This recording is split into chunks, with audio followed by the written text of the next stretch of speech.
summer's everywhere, it's so full anyway. Sunny days arrive, sunny days are back again. Voici le numéro 2 d'Air de Paris, le magazine Tendance. Je vais partager avec vous mes adresses et coups de cœur. Shopping, sport, gastronomie et glamour. Prenons l'air du temps, l'air de Paris. Suivez-moi. Nous commençons la journée aux portes de Paris, à Chantilly, la capitale du sport équestre. À cette occasion, découvrons l'univers chic et précieux des montres Longines. Ravi de vous rencontrer. Alors racontez-moi un petit peu, la maison Longines existe depuis combien de temps? Longines est une marque suisse depuis 1832. Nous sommes situés dans un petit village, dans les montagnes du Jura suisse, qui s'appelle Saint-Imier. Nous sommes présents dans les sports équestres depuis 1878. Nous étions chronométreurs des hippodromes de New York en 1880. Nous sommes également présents dans les plus grandes compétitions de saut d'obstacles, les courses d'endurance et bien sûr les courses à plat. Le slogan de la marque Longines est « Elegance is an attitude ». Nous avons ce slogan depuis très nombreuses années et il reprend l'ADN de la marque qui est l'élégance. Nous voici dans les grandes écuries de Chantilly, probablement les plus belles écuries du monde. Juste en face de l'hippodrome, aura lieu l'événement marquant qui est lié au chic et au glamour, le prix de Diane. Prix de Diane Longines. Oui, qui se déroule le 15, c'est ça? Le 15 juin, bravo. Probablement l'événement le plus glamour dans le monde du sport. En 2013, nous avions comme ambassadeur Simon Becker, qui est un passionné du monde équestre. Cette année, nous aurons la surprise d'avoir une de nos grandes ambassadrices qui sera présente. Ça, c'est un secret. Encore. Durant le prix Diane Longines, nous allons lancer cette année le modèle Conquest Classic. C'est un modèle serti de diamant avec un cadran nacré et un mouvement automatique visible via une glace saphir. Et pour l'homme? C'est un chronographe automatique muni d'un mouvement exclusif Longines. Nous le lançons à Roland-Garros. Roland-Garros, nous sommes partenaires depuis de très nombreuses années et nous avons encore cette année un tournoi pour jeunes talents de moins de 13 ans qui viennent du monde entier participer au Longines Future Tennis Aces pour la découverte du talent de demain.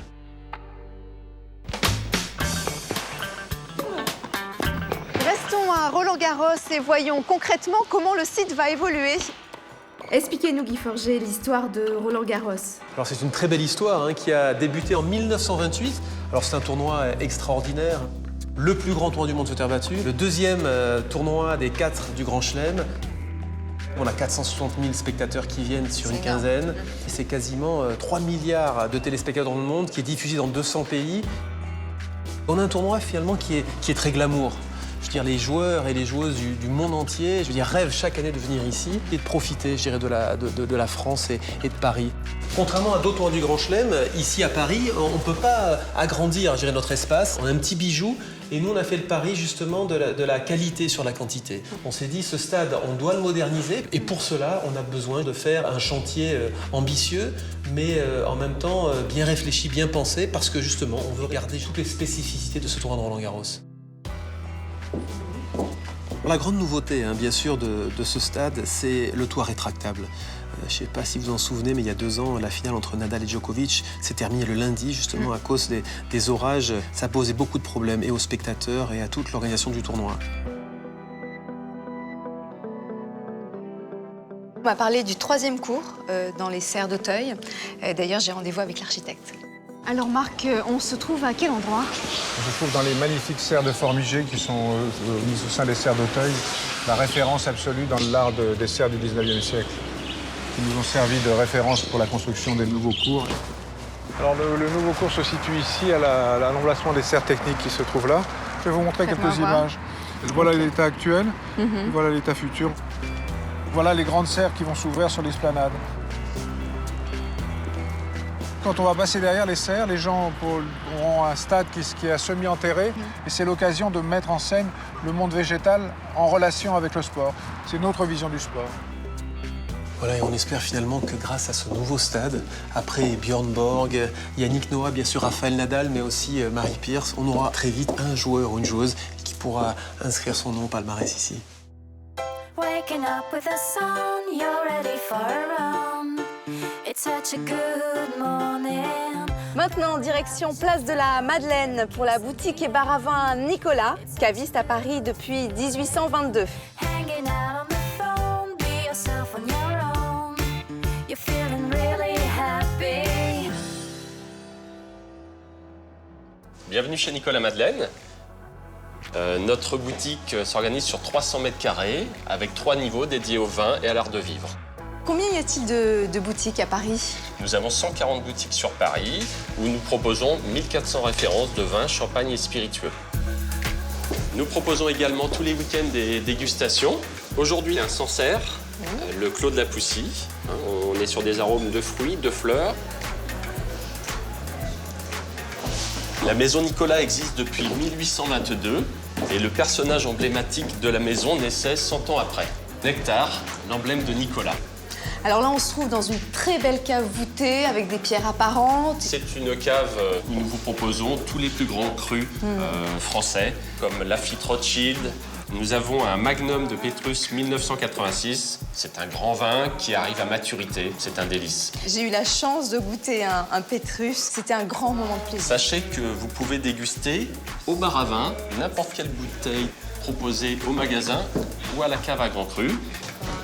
Le 3e étage, c'est le concept bar à vin. Oui, c'est un concept que Nicolas a décidé de relancer sur Madeleine et sur Cours Saint-Émilion à Bercy, qui est axé sur la fraîcheur des produits, la fraîcheur des saisons. Alors, je vais prendre comme plat une entrecôte à point et un verre de vin rouge. Oui, je vous suggère et vous propose un Châteauneuf-du-Pape, domaine des fines roches, qui allie puissance et finesse. Et sur l'entrecôte, c'est vraiment parfait. Merci à vous. Merci beaucoup. Merci. À très bientôt. Au revoir. Merci, au revoir.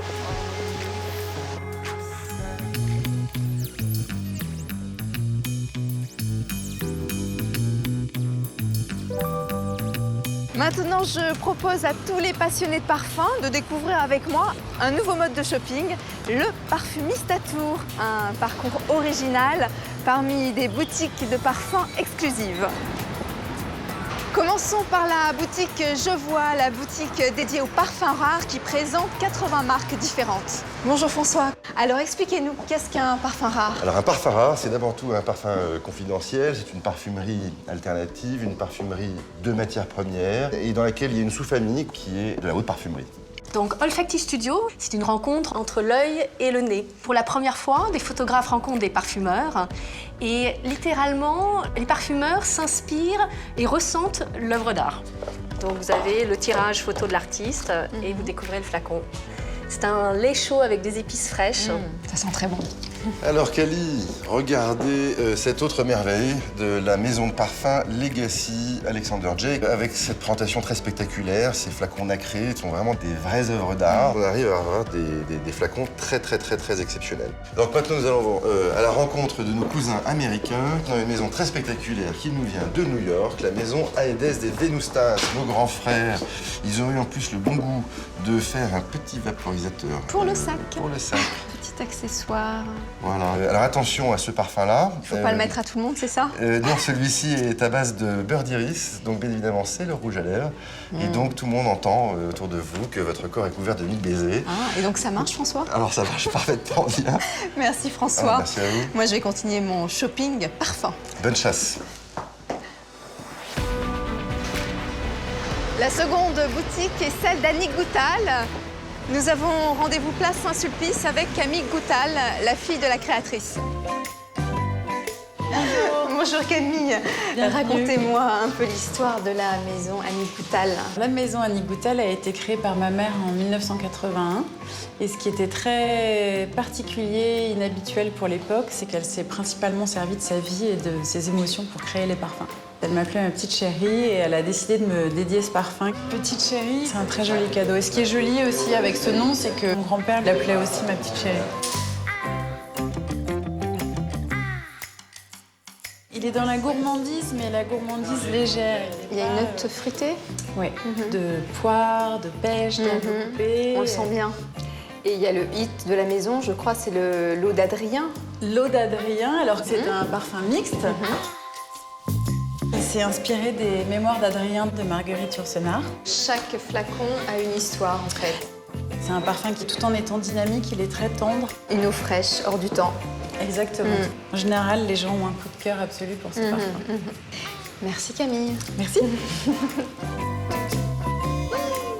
Dernière boutique rive gauche, la boutique Caron à Saint-Germain-des-Prés. Caron, un des derniers artisans de la haute parfumerie qui existe depuis 1904. Bienvenue chez Caron, dans notre bel espace boulevard Saint-Germain. Donc voici nos fameuses fontaines à parfum qui nous permettent de remplir directement le flacon choisi par la cliente avec des noms qui font rêver comme Tabac Blond, En Avion, N'aimez que moi.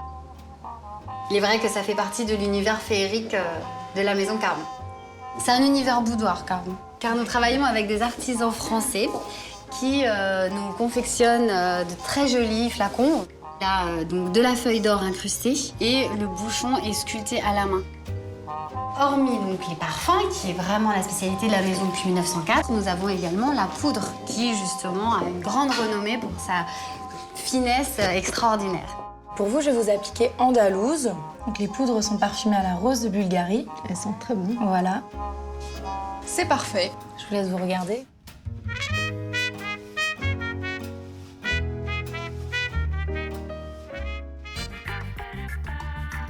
Dernière étape de la journée, une dégustation mystère du côté de Bastille, dans un endroit dont le nom est tout un programme, l'Atelier des Rêves.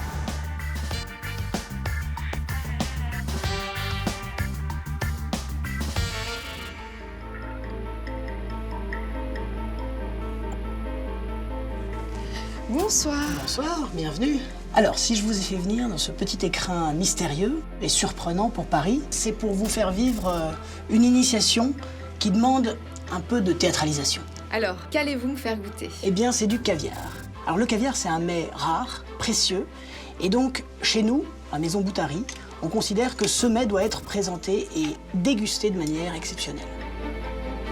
Et je vous propose d'utiliser cette bague en or, qui est le seul métal qui n'oxyde pas le caviar, et de le déguster à la royale, c'est-à-dire à la manière des goûteurs des tsars. Voilà. Le caviar se goûte toujours en 2 temps, pour que le palais puisse s'habituer au sel. Ça commence à venir. C'est très bon. De mieux en mieux. C'est toujours un moment magique.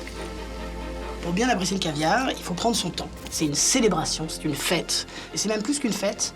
Comme disait Toussaint Sama, c'est une part de rêve. Ah yeah!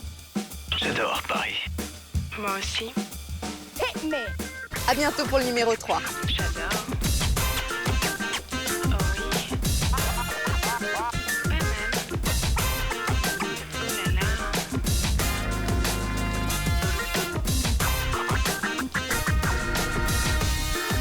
Pour en savoir plus, rendez-vous sur airdeparis.tv.